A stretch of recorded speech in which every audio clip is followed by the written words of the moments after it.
को यूनिवर्सिटी का वर्धापन आई ने बुलाया। ये तो बहुत अच्छी बात है, आप जरूर जाइएगा वहाँ। तुम चलोगी ना? मैं नहीं, मेरा आना अन्ना साहब को अच्छा नहीं लगेगा। अगर ऐसा है तो मैं भी नहीं जाऊंगा। नहीं आदित्य, पर सारा मैंने बाबा को बोल दिया है, अगर उन्हें अपने बेटे को स्वीकार करना है तो अपनी बहू को भी स्वीकार करना होगा। इसलिए तुम्हारे बगैर जाने की कोई गुंजाइश ही नहीं है। अरे सुनिए, अब ये तुम पर है कि तुम मेरे साथ चल रही हो या नहीं।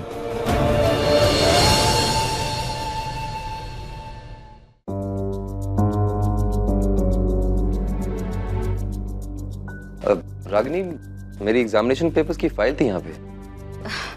मैंने नहीं देखी, लेकिन अच्छा हुआ आयुष जो आप आ गए। मैं आप ही का इंतजार कर रही थी। क्यों? वो आयुष, आज रात यूनिवर्सिटी में वर्धापन दिन है और आदित्य भाऊजी तो वहां पर नहीं होंगे, तो फिर अन्ना साहब के साथ स्टेज पर दिया जलाने के लिए कौन होगा? देखिए आयुष, ऐसा मौका सिर्फ किस्मत वालों को मिलता है, जो आज आपको मिला है। इस मौके को हाथ से मत जाने दीजिए। आदित्य भाऊजी की जगह ले लीजिए, इस घर में भी और बाहर भी। और आयुष, बन जाइए अन्ना साहब के उत्तराधिकारी। Stop it Ragini. वाह रागिनी, बहुत अच्छी सोच है तुम्हारी।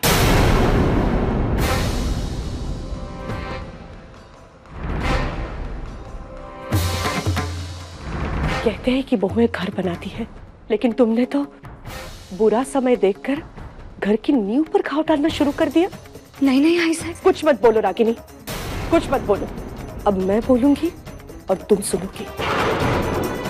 रागिनी, ये घर मेरे प्यार और मेरे संस्कारों से बना है। यहाँ के रिश्ते मैंने अपनी जिंदगी देकर सींचे हैं। इन्हें छोटा मोटा तूफान तोड़ना तो छोड़ो, हिला भी नहीं सकता।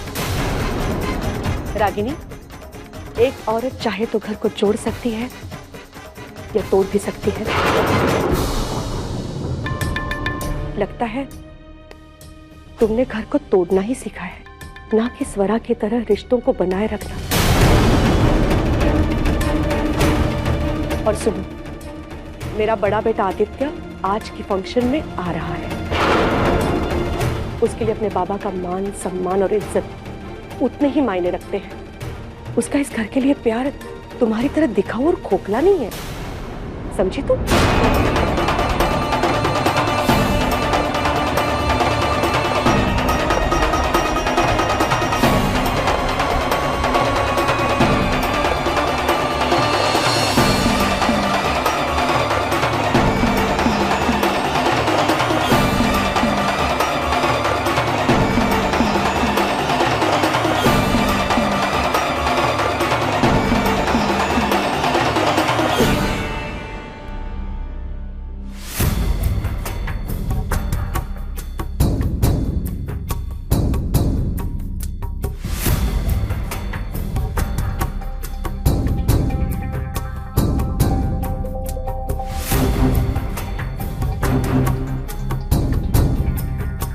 कुछ बात कहनी है आपसे।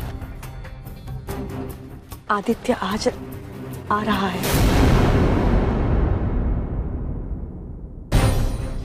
किस लिए? उसकी यहां किसी को जरूरत नहीं है।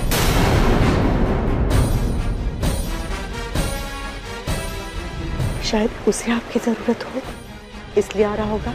अगर वो अपनी मर्जी से आ रहा है तो आए। हाँ, उसे एक बात कह देना, मैं उसका इंतजार नहीं कर रहा हूँ। इससे पहले भी सब कुछ अकेले निभाने की हिम्मत थी मुझ में और आज भी है। बस कीजिए, जितनी आप उससे नफरत जताते हैं, आपका प्यार उतना ही साफ दिखाई देता है। पत्नी हूँ मैं आपकी, आपके हर जज्बात को समझती हूँ। दिन रात इतनी बार मैं उसका नाम नहीं लेती जितनी बार आप उसका नाम लेते हो। और सच कहूं, वो भी हमें बहुत याद करता है। मैंने खुद बात की है उससे। ठीक है, वो खुद ही आने के लिए तैयार हो गया। खून के रिश्ते ऐसे ही होते हैं। आप बस अपने दिल को समझाइए और वो जब मिले तो उसे एक बार गले जरूर लगाइएगा। उसे समय पर आने के लिए कहा है आपने, वरना वो हमेशा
आदित्य राजा ऑटो में आए हैं।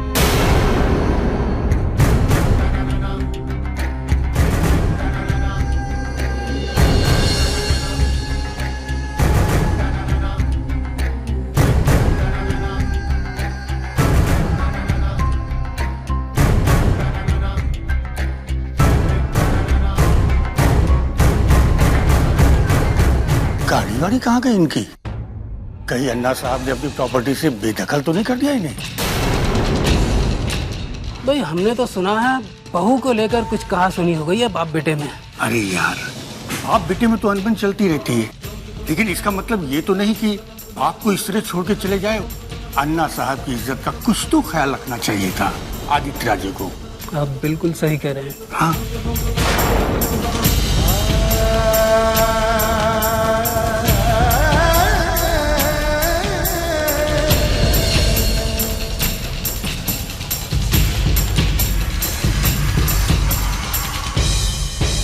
दादा, आई थिंक हमें उनके साथ जाना चाहिए, वरना लोगों को बात करने के लिए एक और मुद्दा मिल जाएगा। आइए।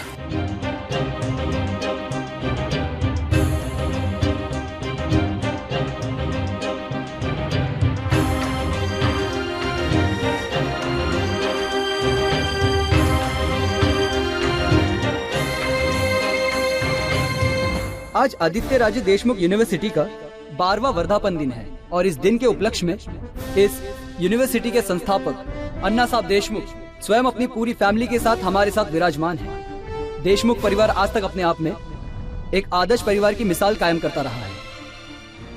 अन्ना साहब के बाद उनके बेटे आदित्य राज देशमुख अपने पिता के नक्शे कदम पे चलते हुए उनकी बागडोर भली भांति संभाल रहे हैं।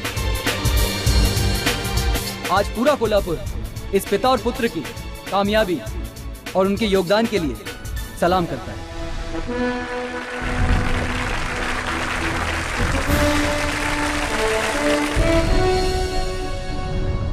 अब मैं अन्ना साहब और आदित्य राजे देशमुख जी से निवेदन करता हूं कि वे स्टेज पे आके इस स्टेज की शोभा बढ़ाएं।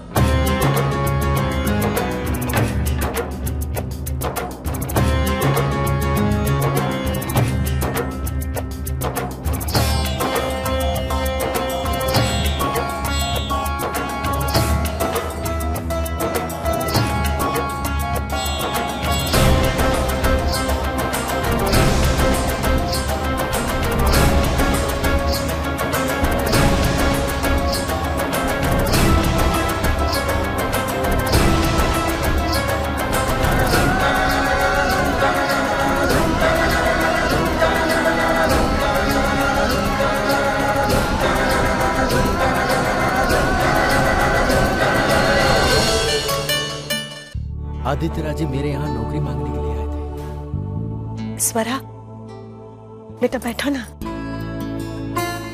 रागिनी, यहाँ आ जाओ, बैठो बेटा।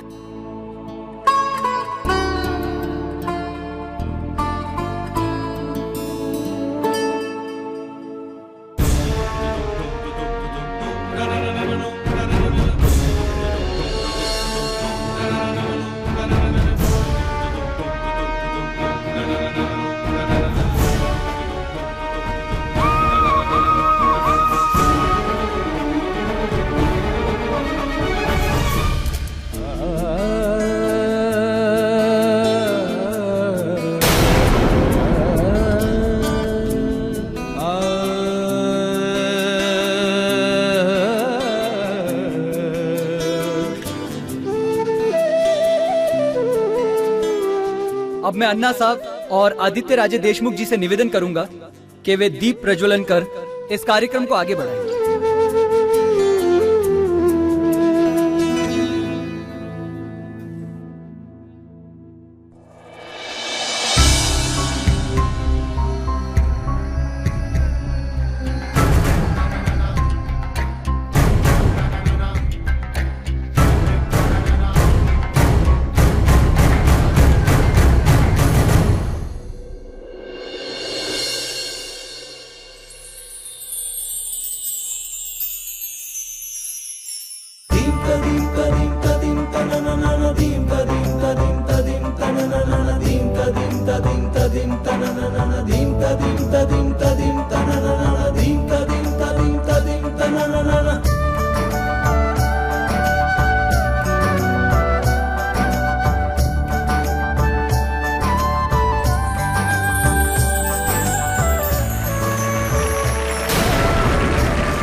आदित्य राजे सर, आप यहाँ खड़े हैं?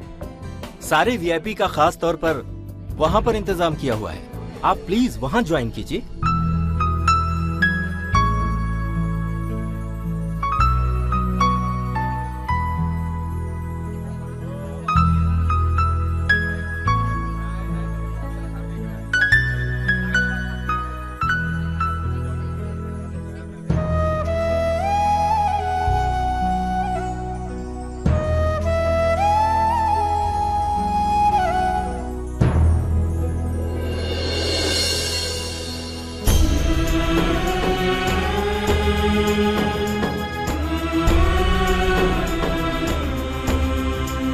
नमस्कार अन्ना साहब, कैसे हैं आप? सच कहूं अन्ना साहब, अब जाकर जान में जान आई है मेरी, वरना चिंता के मारे मैं तो जमीन में धंसा जा रहा था। क्यों, क्या हुआ? अरे नहीं, वो आदित्य राजे मेरे यहाँ नौकरी मांगने के लिए आए थे।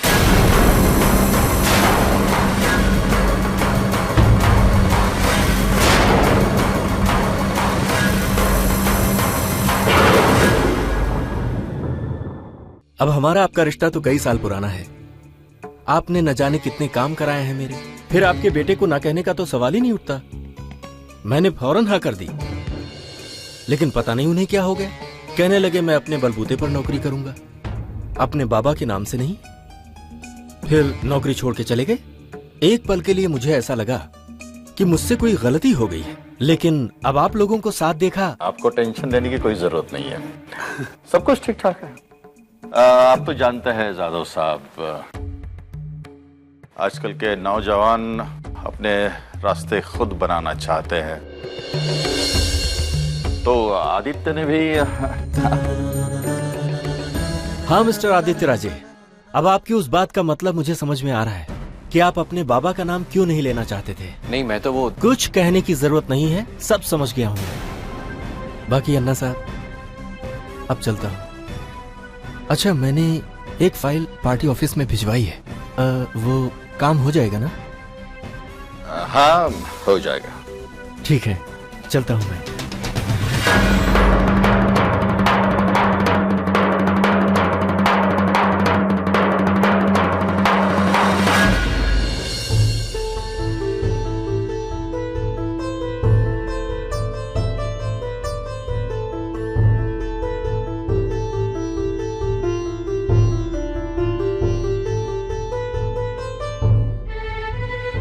आदित्य, चलो चलकर गाड़ी में बैठा। इतने सारे लोगों में तुम्हारा रिक्शा में जाना, लोग क्या कहेंगे कभी सोचा है तुमने? जितना तमाशा घर में कर चुके हो काफी है, यहाँ और एक तमाशा करने की जरूरत नहीं है।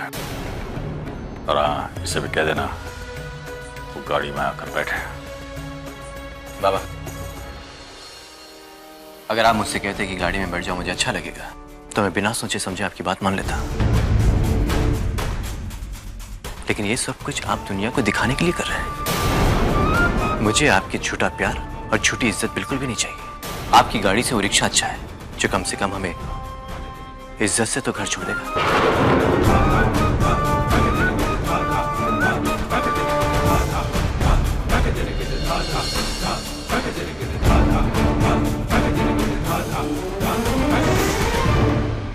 आप मेरी बात। मैं जानता हूं सर तुम क्या कहना चाहती हो, लेकिन मैं ठीक हूं। बस थोड़ी देर के लिए बाबा से उम्मीद कर बैठा था, लेकिन अब हकीकत में आ गया हूं। तुम यहाँ रुको, मैं रिक्शा लेकर आता हूं।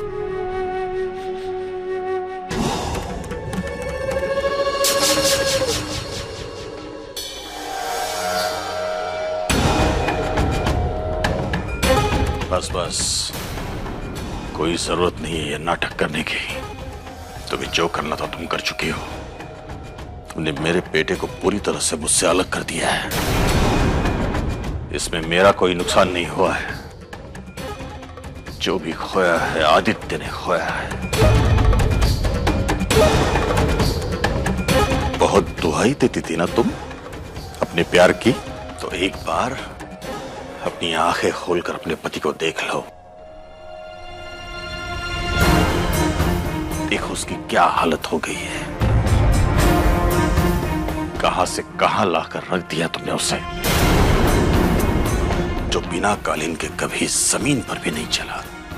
उसे आज एक मामूली रिक्शा के लिए रास्ते पर यहां वहां दौड़ना पड़ रहा है। सारी दुनिया उसका तमाशा देख रही है। मजाक बनाकर छोड़ा है आपने उसका, लेकिन वो ये नहीं जानता कि वो मेरे घर, मेरे नाम के साथ साथ अपनी कामयाबी, अपनी शौहरत को भी पीछे छोड़कर आया है। तुम्हारे साथ रहकर उसका कभी भी कुछ भी भला नहीं हो सकता। बहुत खुश हो ना तुम, क्योंकि तुम्हारी और मेरी इस लड़ाई में जीत तुम्हारी हुई है, लेकिन हारा मैं भी नहीं हूं। अगर इस लड़ाई में किसी की हार हुई है तो वो सिर्फ आदित्य की। तुम मुझसे प्यार नहीं करती स्वरा। अगर तुम उससे प्यार करती तो उसे इस हद तक गिरने नहीं देती तुम।